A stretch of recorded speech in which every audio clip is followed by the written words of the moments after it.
જય શ્રી કૃષ્ણ વૈષ્ણવ. શ્રી હરિરાયજી રચિત સહસ્ત્ર શ્લોકી સેવા ભાવનાના આપણે દર્શન કરી રહ્યા છીએ. આગળના ભાગ સુધી શ્રી ઠાકોરજી ગાયો લઈને આવની લીલા બાદ ગોકુળમાં નંદ ભવનના દ્વાર આગળ પહોંચ્યા છે. ત્યાંથી આગળની લીલાના દર્શન હરિરાયજી આપણને કરાવે છે. પ્રભુને જોઈને શ્રી યશોદાજી હર્ષથી વિકળ થઈ ગયા. પ્રભુ પર પ્યાર કરવા લાગ્યા અને પોતાનું અહોભાગ્ય માનવા લાગ્યા. એવી અવસ્થામાં પ્રભુની સાથે ઘરમાં પધાર્યા. તે લીલાનું વર્ણન 16 શ્લોકથી કરે છે. મસ્તક પર મોરપિચ્છના ભૂષણવાળો, વન ધાતુથી ચિત્રેલા શરીરવાળો અને નાના ગોપોની સાથે નાચતો પોતાનો પુત્ર આવેલો હતો. તે જોઈને સ્નેહથી સ્તનમાંથી દૂધ ઝરતા યશોદાજી જલ્દી પોતાના પુત્રની પાસે જઈને પોતાના સ્તનના દૂધની ધારાથી પોતાના પુત્રને સર્વતઃ સિંચવા લાગ્યા. આલિંગન કરીને હરિમાં ભાવવાળી માતાએ પોતાના પુત્રના ગોરજથી ભરેલા મુખને, બંને કપોલને, ચીબુકને અને બંને હાથને વારંવાર ચુંબન કર્યું. જેમ ગાય વનમાંથી આવીને પોતાના બાલક વાછરડાને ચુંબન કરે તેમ કરીને દીકરાના મસ્તકને સૂંઘવા લાગ્યા. અરે, તેમને આનંદથી રોમાંચ ઊભો થયો.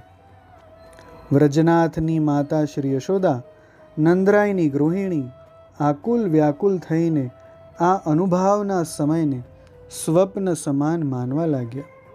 હે સખીઓ, આ આશ્ચર્ય છે કે સંધ્યાકાલમાં વનથી આવેલું ગોરજથી ધૂસર થયેલું વ્રજરાજના પુત્રનું મુખ હું જોઉં છું.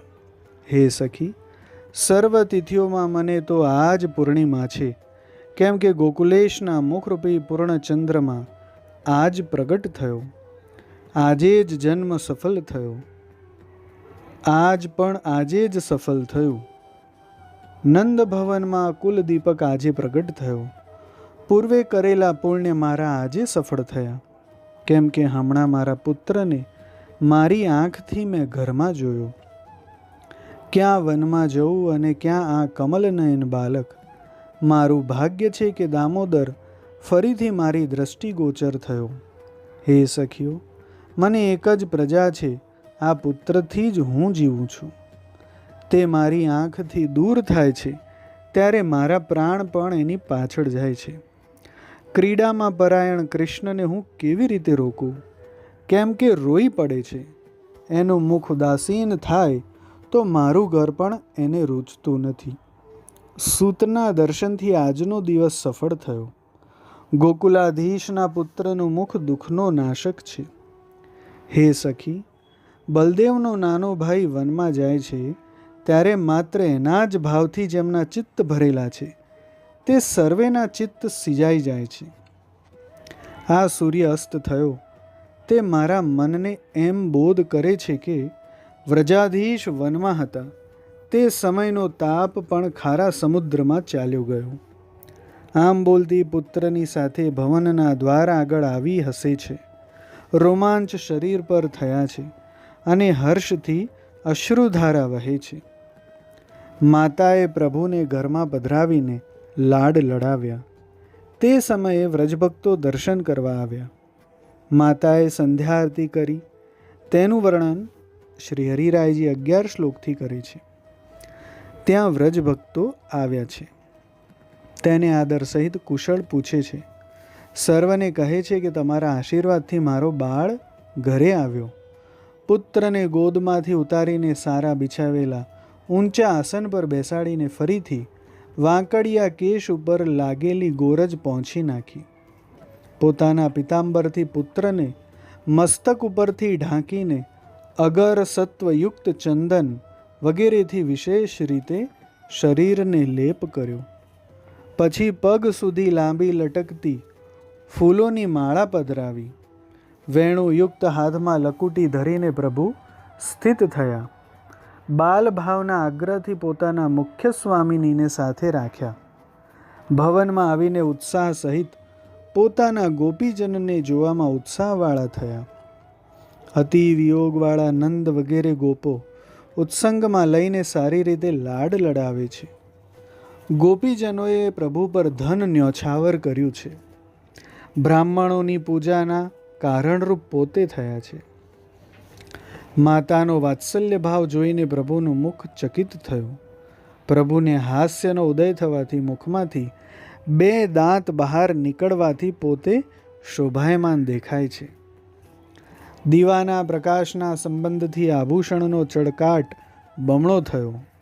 વાઘ નખના બનાવેલા ભૂષણથી ગળું શોભે છે. આ લોકના જયનું સૂચન કરનાર વૈજયંતી માળાથી પોતે શોભે છે. સખીઓ સહિત શ્રી યશોદાજી સર્વ દુઃખ હરતા પોતાના બાલકને જોઈને આનંદ પામીને બહુ હર્ષવાળા થયા. આખા શ્રીઅંગમાં પરસેવો રોમાંચ કંપ થવાથી સ્તંભિત થઈ ગયા. કપૂર કસ્તુરી ઘી એકઠા કરીને તેમાં બોળેલી નીચી રાખેલી વાટની સુંદર આરતી પોતાના પુત્ર ઉપર ઉતારી. પછી રાઈ મીઠા ઉતારીને પ્રભુના વનના આભૂષણ વડા કરીને અંગ ધોઈને પહોંચીને થોડા આભૂષણ ધરાવીને પુત્રનું લાલન પાલન કર્યું. પછી પુત્રના ઉપર રાઈલોન ઉતાર્યા. દર્શન કરવા આવેલા બહારના માણસોને પોતપોતાને ઘેર વિદાય કરીને અંતરંગ સખીઓને સાથે આભૂષણ વડા કરવા લાગ્યા. પહેલાં કેડ પરથી શોભાયમાન વસ્ત્ર વડું કર્યું. પુત્રને કંદુરા સહિત નગ્ન દર્શન કરીને સર્વે આભરણ તથા પાગ ઉપર વાંકી ચંદ્રિકા જોઈને અંતઃકરણમાં આનંદ પામ્યા. શરીર પરથી ક્રમપૂર્વક આભૂષણ ઉતાર્યા. બંને નુપુર ચરણના ફૂલ તથા ઝીણી ઘૂઘરીઓ, બંને બાજુબંધ પદક, મણિમય માલાઓ, પત્ર આકારના આભૂષણ, ત્રિવલી, મોતીની માલા સર્વે વડા કર્યા. વેણુ વાંકી લકુટી પાસે ધરી. પાગ મોતીની કંઠમાલા, 2 કર્ણફૂલ, નકવેસર, 2 હાથના 2 કંકણ, સૂક્ષ્મ શ્વેત કટિવસ્ત્ર, ચરણના 2 નુપુર, એટલા આભૂષણ પોતાના પુત્રના સુંદર શ્રીઅંગમાં સાયંકાલે ધર્યા. અને એ પ્રમાણે શ્રી સ્વામિનીજીના શ્રીઅંગ ઉપરથી બહુ ભારવાળા આભૂષણ પણ શ્રી યશોદાજીની સખીઓએ વડા કર્યા. પછી શ્રી યશોદાજીએ પોતાના પુત્રનું મુખ ઉષ્ણ જલથી ધોઈને વસ્ત્રથી સારી રીતે પહોંચી નાખ્યું. પુત્ર પર વહાલવાળી માતાએ મુખ પરથી ગોરજ દૂર કરીને ચુંબન કર્યું. બંને હાથ હલાવીને હાથના છેડાના ભાગથી બલૈયા લીધા. શ્રી યશોદાજીએ પ્રભુએ વનમાં જઈને જે ક્રીડા કરી તે પૂછે છે.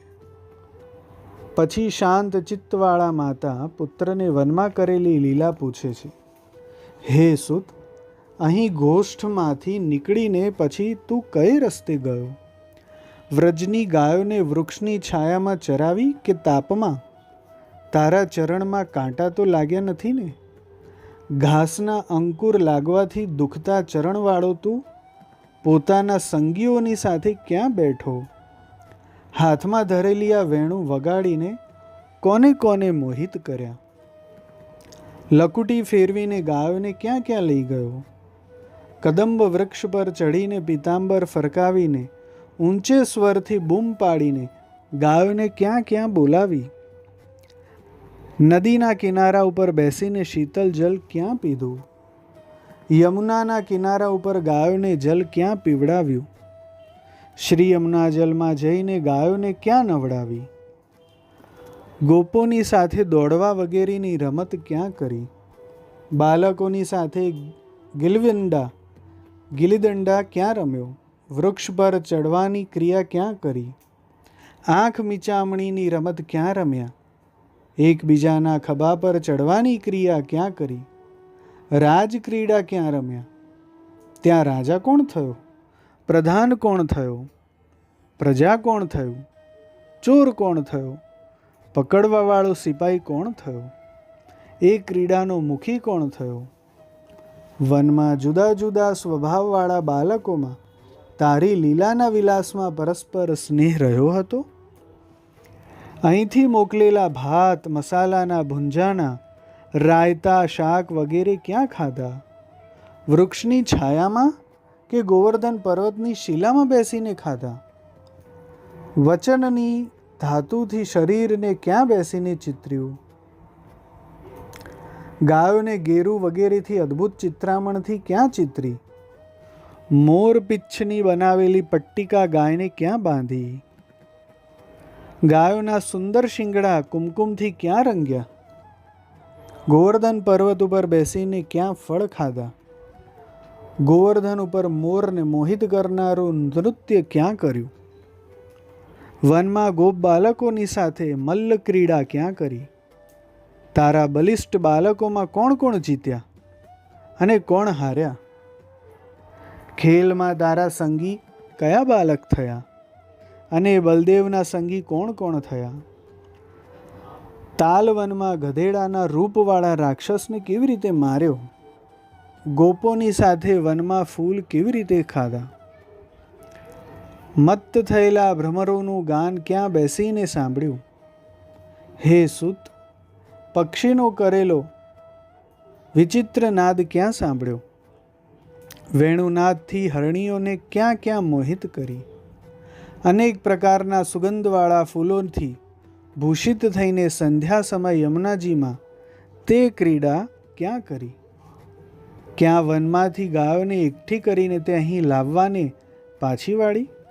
આપણા પરિચિત મનુષ્ય માર્ગમાં કોણ કોણ મળ્યા?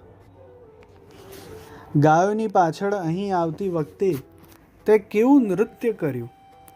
વ્રજની પાસે મારું મન શીતલ કરવાને વેણુ કેવી રીતે વગાડી?